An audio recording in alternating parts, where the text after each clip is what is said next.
Today, my very special guest on Hello Darling is Constance Hall. Constance is the most successful blogger in Australia with over 600,000 readers, published author. She is also ambassador for Rafiki charity and founder of the Queen label. Constance keeps empowering women through the message, be authentic and be yourself. Hello, darling, welcome to the show. Hello, darling, thanks for having me. Oh, that's the best hello, darling I had for a long time. Constance, first of all, congratulations to the Momentum 2020 Wonder Woman of the Year award. How does it feel? It's awesome. It's such a, I made a cake for the event because I was like, yeah. Stunning. I like that. And I was really, really honoured to be invited here, being such a conventional award as well. And I just sort of don't really get recognised in that world. So I just thought it was really cool that you, as I said, thought outside of the box and didn't just do the typical person who's always so polished and perfect. And you were like, nah, this is about women, all types of women, and this is who I want to win it. And I was just really, really grateful. I'm Polish, but I'm not polished either. Constance, darling, you are a published author. How did it start? When did you know that you can write? Writing has been something that I've loved doing my whole life. I've loved poetry. I love words. I love playing with words. I thought that I was a writer forever. And, you know, I left school at 14. I then had this weird thought when I was pregnant with my second child. I was like, I want to go to university. And so I sat my SAT test thinking, I'll never pass it. And because of the written word component, I was in the top 96%. And I was able to, and I was like, what? I've only ever gotten D's and F's in everything. And so when the teachers and the professors were explaining it to me, they were saying, it's communication skills, your ability to be able to know how someone's going to pick a story up and not just how you want to say it. You know, it's that. And you do have to, when you're telling a good story or writing a story, it's all about thinking about the different kind of people that you're saying it to and how will they, everyone's going to get a different, you know, depending on who they are. So I think you have to have that natural ability to empathise with everyone that you're talking to. Yeah, and that comes naturally to some people, it comes unnaturally to others. I've had boyfriends where I had to explain all the time how they might be making other people feel, you know, because they just don't think that. And I've always sort of naturally thought that. So I think that had a huge impact on my storytelling. Darling, your blogging career, I'm sure with your hundred thousands of followers, with your millions of viewers, and we know the statistics are freaking incredible. What pushed you first time to start blogging and sharing most intimate or private or not even flattering facts of your life? What pushed you? Was it like a business plan? No, it was certainly never. The funny thing is that, you know, you get all these followers and people just think like, bam, you're just making money. But it doesn't really work like that. You need to be smart, you need to think about longevity, and that means being really honest and transparent and not being like, hi girls, how are you today? Oh my God, look at this amazing Omo. No one wants that anymore. So I thought that it was about being really transparent with my audience. And so what I did is I just gave free content as long as I could. And then I hit them with, there's a book, if you want to buy it. And everyone felt like they had already sort of invested so much time into me that they then would buy it. So it certainly is the idea to just go full frontal, be who I am, was never a decision. It's just who I am. You're constantly empowering women.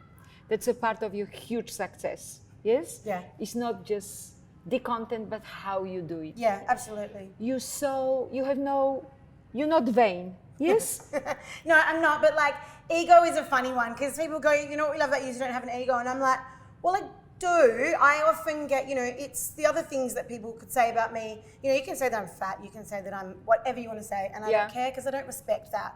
But some like keyboard warrior might come along and go, you know, they may make up stuff that makes you, it sounds really valid. Like they go, she's not really a feminist because real feminists, blah, blah, blah. And like, they're so convincing. And I'm like, am I? But I'm sure I am. And it makes you feel really self-doubting and really sort of hating, you know, the fact that you're reading it and it hurts. And then you realise that these comments they're written for that. You know, they want to sound. That's right. So yeah, I definitely have an ego in the sense that I don't like people talking about me in things that I really hate. You know, I had that Nick Natanui like PR problem, and a woman dressed her child in blackface. She put it on my page, on my visitors posts, which I get thousands of notifications a day, so I don't see. By the time I had seen it, there was all these other like comedians tagging me and going, oh, I agree with blackface, but it doesn't matter because I'm a queen. And I was like, No, I do not. That is such a misrepresentation of how I feel. Like, I am not the one to say whether blackface is right or not. I need to use my platform to let these people speak about what life is like, you know? And I'm really passionate about it, so it cut me. And then I had to make this decision. I was like, you know, do I stand up for what I believe in and potentially like hurt another woman because she's going to feel like I disassociated myself with her, or do I just sort of let the whole thing fizzle out? And I just couldn't. I still think I probably made the right decision by saying, look, it wasn't me who posted it. I've taken the post down. It's thoroughly not what I believe in. I don't think blackface is a great thing to do, but I also don't think this woman came from a bad place. Everyone still hated on me, and I was like, everyone hates me, my career's over. But it wasn't. But I just think that when the time comes that you really do feel like it's something that's very important to you, and some people it's their looks, and you know, with me it's just not. Constance, you supported the Kiss Violence Against Women Goodbye in today's event with your speech, yes? Receiving your award, very close to your heart. Were you ever direct victim of domestic violence? Absolutely. I've been a victim of domestic violence in the sense that, you know, I've definitely known people that had it a hell of a lot worse than I had it. But I know them, it taught me the mentality behind it. So now when I speak to women who are suffering on a much different level to me, I can completely understand why they don't go, why they feel like they're the ones who are going to be blamed, who are going to be talked about, why they're apologising and making excuses, why they're exhausted because they're continually running around their partner trying to avoid triggers. You know, that person might trigger him on this event or the alcohol or whatever it is. I understand all of that. So I think that's, you know, I'm obviously not in an abusive relationship now or anytime recently, and it was probably a gift that I think that the things that I've had happen to me in my life have all sort of been gearing towards being able to speak to so many women on such a like big platform, because it's really, I see other people write something and I go, oh, what are you thinking? You cannot write that. That is going to make so many people feel like shit. And I think when you're going to put something on a big, you know, audience like that, on a big platform, you need to ask yourself, if that was my child, let's just say I was passed away, my kid was growing up and she'd had a child, had a baby, and she was feeling really lost, really alone. You know, what would I want her to get out of reading something? And I want her to get, you're going to be okay. You're doing a good job. Everyone needs that validation. It's just going to be fine. And I embraced that to myself, and I asked, you know, if I was living in a shitty apartment like I've lived in before, and I had the gross decor and I hated my boyfriend, and someone wrote this, would I be patronised by that? If I was to ask you to give one sentence, 2 sentences of advice to women that are now watching, and You just stop me from rambling. darling, how to empower the women that are now cannot get out of relationship, are afraid to break the pattern, you know, waiting for the change. What's your advice? My advice is that it doesn't matter if it's the 10th, 5th, 15th or the 20th time they're trying to leave. One time they will. Everybody has a different amount of times and they will go back. It's a bit like an addiction. It's very similar to an addiction. So if you can just be there every time, I know a lot of people that go, nah, I'm sick of her. She just keeps going back and I can't be there for her anymore. That's not the key. A very solid best friend is the worst enemy of a narcissistic or sociopathic husband or partner, because he'll look at you and he'll know you're going to stick around. It doesn't matter how rude I am to you or how rude I am to your best friend, you're going to be here, and you're just looking at him going, that's right, mate, I will be here. And he knows you'll be the arms that she falls in at some point. So you just got to stay there. Doors are open, no judging. You know, it's all about belonging. If we feel like we're going to leave our partner and we're not going to belong anywhere, we'll go back to this man who just hurt us because he's telling us we belong here. Everyone just wants to belong. That's right. Constance, what would be you authentic, you who you are, yes? You don't try to look like somebody else. You don't try to behave like somebody else. Why so many women now are trying to be somebody else? It's not the women's fault, you know, like it's the world that we live in, it's the media, it's social media, it's everything. We're coming into a time with such a change. You've got like your Tones and I and your Billie Eilish, and I look at all the girls that my daughter's looking at, Christine and the Queens, you know, like it's just these cool chicks, and they're not just one size fits all anymore. So I like to think the next generation is getting better. Okay. I've got hope, but I do think that, you know, in the past, it's anxiety. Yeah. I had a stage in my life when I was 17. I lost a load of weight because my boyfriend dumped me and I was miserable and I had to get him back and all that. And I did. And being thinner made me realise how invisible I was when I was bigger. And it wasn't until I was, and then I was so anxious. I don't want to lose it. I can't go back to being invisible again. That would be a fate worse than death. It wasn't until I was older that I realised, actually, you were still pretty invisible when you were thin. You were getting the wrong kind of attention. Yeah. You know, you were getting all these men all of a sudden like, oh, you're an interesting girl, sit down. Yeah. And I'm like, oh my God, I've like known you for like 5 years, but you've never noticed me before. And they're like, no, you're really interesting now. It's not real attention. No one gives a shit about your opinions. It wasn't until I moved to Melbourne and got my gay squad that my opinion mattered. So I think that the most important thing that, you know, women need to come to that realization is that the beautiful looks and the looking like everybody else and like everyone wants us to look, it's not going to get you attention. That's it's just going to get you the wrong type. The wrong attention Yeah. at the wrong time. Yeah. Constance, you spoke in 2019 on TED Talk. Yes. Wow. Thank you. Darling, tell me, you are strong, you are brave, you are bold, you are beautiful, you powerful. And you arrive at the stage of your life that you spoke on a TED Talk with this husky voice, that you are suicidal, Yeah. just a little bit. Yeah. How it can happen to such a strong person like yourself, and Yeah. how did you came out of it? Well, it's relentless. Relentlessness is, you know, when someone feels like things are coming at them from every angle and they can't escape, it will wear anybody down. I think that, you know, it still hurts. To be honest, I read a hell of a lot of comments the other day about me, and I was like, none of them hurt, but I'm on a mission now to make these people accountable for the way they're speaking in public and to make the media accountable. And so it doesn't hurt as much now, but at the time it felt like this is getting out of my control. You know, there are hate groups with thousands and thousands of people in them. I don't know what I'm doing to deserve this, but I can't change. I don't want to change. So where is it going to go? You know, it was a bit like that. And then you start seeing, you know, in the hates and the trolls, you start seeing people from your own community that are going in there and they're doing that for attention. Oh, I live near her. If you want the inside scoop and that sort of stuff, and you're just going, how could anyone do that to me? You feel like you're vulnerable everywhere, you know?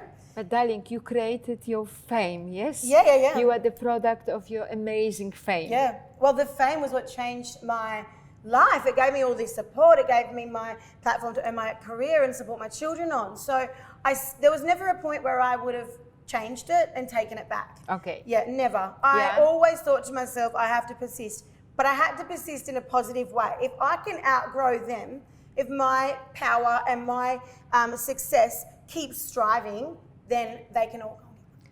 Yeah. If it doesn't, I might drown in them. Do you know what I mean? I started giving myself that sort of an outlook on things. And I think a lot of people get that the first year of success. They start going, oh my God, if I lose this. And so, yeah, I was really stressed out. And then what happened is I spoke out about it. Because everyone will tell you, don't empower them. Don't empower them, ignore them. That's what I was thinking. Yeah, and that is just, I mean, it serves its place, definitely. But we've been told that for so long that it's really enabling these like people to just fester and grow. And you know, I'm thinking like you empower the evil ones that do it. That's in right. a way, Yeah. speaking about it, Yeah. but you're actually empowering the victims. Yeah. Because seeing you being that strong that became victim temporary, but then has the courage to come out of it. Yeah. Oh my gosh, Yeah. if she fell for it and she came out, That- no wonder I would. Yeah, Yes? that's true, and that's why I got so many young people come to me. The night that went live, the night the video went live when I very first outed everyone. Everyone was messaging me, and they were like, "Can you come and talk at my school?" I'm the most heart-wrenching things that kids were suffering with, and it makes me really scared to be a mum because I think about my children and I think about what I'm exposing them to just by sending them to school. And Yes. you know, like it's a scary time to be a parent. And I think the most important thing you can do is just have that open conversation all the time, not react too much when kids tell you Yes. stuff, so that they tell you. That's all you can hope for, is that they tell you. How do they handle your fame, your children? You know, Yeah, they're sort of, they've been in it for so long now that they can't really remember life without it. And Okay. yeah, we did used to sort of, we've always lived in areas where everyone kind of knew me anyway because I'm so loud. So, you know, you're in the supermarket, everyone's like, oh, and I'm like, well, I don't know who they are. But the kids are used to that. And some of them, you know, Rumi and Snow can't remember life without it. Raja is obviously born into it. And then Billy Violet and Arlo always talk about it because they can grasp the concept. I worry about Zeke because I only met him 4 years ago. He lived his whole life without it. And I don't want to force anything onto him. But Arlo wants to be famous. He's just like, you know, then Mum, he was telling a story the other day, and he's like, Mum walked in. Everyone looked at Mum. They were like, hey, Queen. But then the real star walked in. And I said, who's the real star? And he's like, me. I was like, "This darling, me." self-confidence, eh? One. Exactly. What made you write your latest book, Happy Ever After, FU? Yeah. That was because Well, I just felt like there was so much like content that I was writing about divorce, and people were very hurt about it. And the comments were different. When I'd write about happy stuff, families, kids, etc., when I'd write about divorce, they weren't mean to me, but they were hurt. You could see. Okay. They felt like they had nowhere to sort of turn, and I just really felt like it was time for me to write my book about. There's this big grey area in the middle of divorce, and no one wants to talk about it because no one wants to talk about how bad they really got. You know, we hit rock bottom, and you know, a lot of the men will hit rock bottom as well. And I don't see myself as someone that's been put on this earth to help men particularly. So I'm like, I hope there are guys out there that know how to. But my passion is in these women, and just knowing that everyone does that. You know, like not everyone, a lot of people don't, but a lot of people behave like that.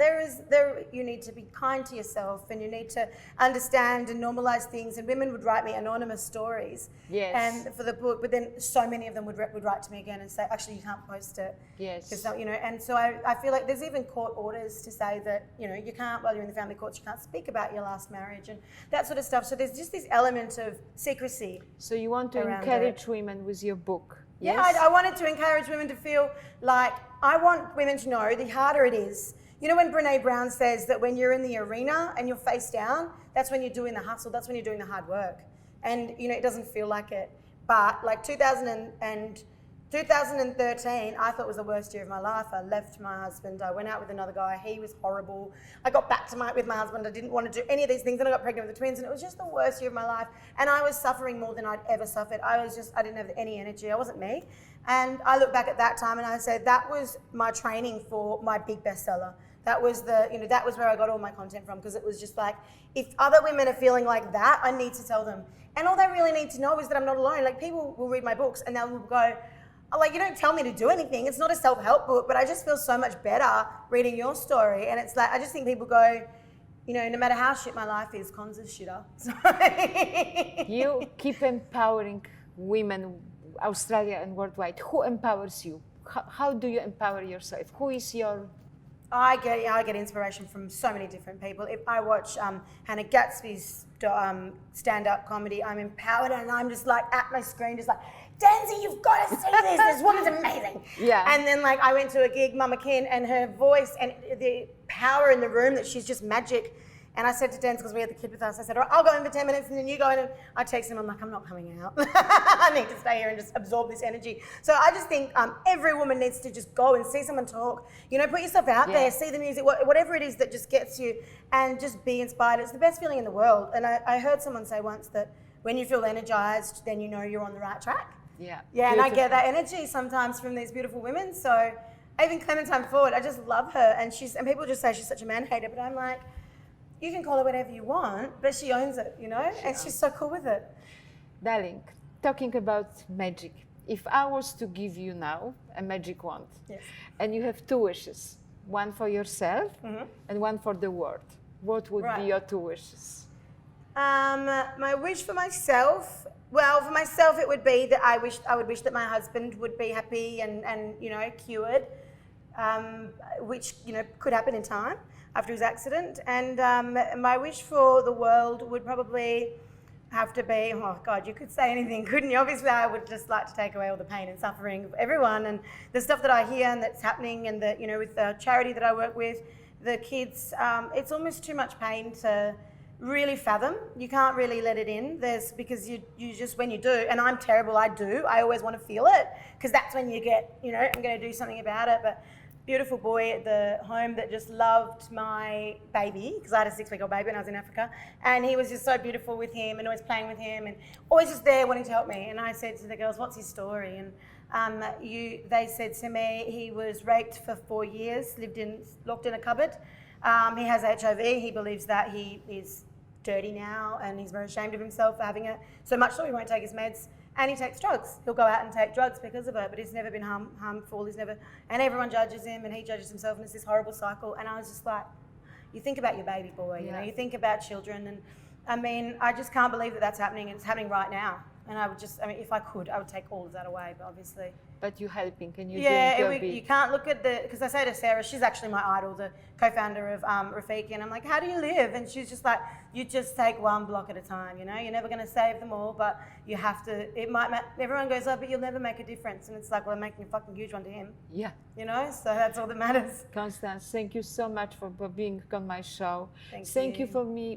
for being who you are, you know, the Wonder Woman you are, Thank and you. for empowering so many hearts in Australia and beyond. Thank you. You are a real hero. Thank you so Aw. much. Can I ask you before we go, what's your story? Why do you feel so passionate about women and violence towards women? Darling, because I think that we all have the responsibility to make a change.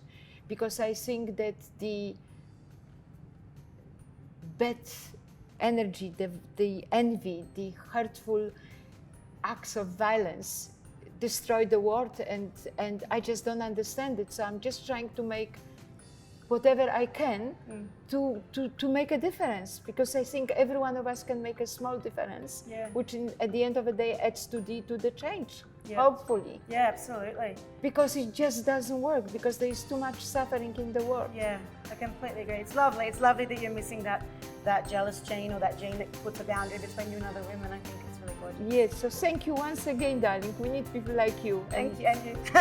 Thanks so much. Love you. Thank you.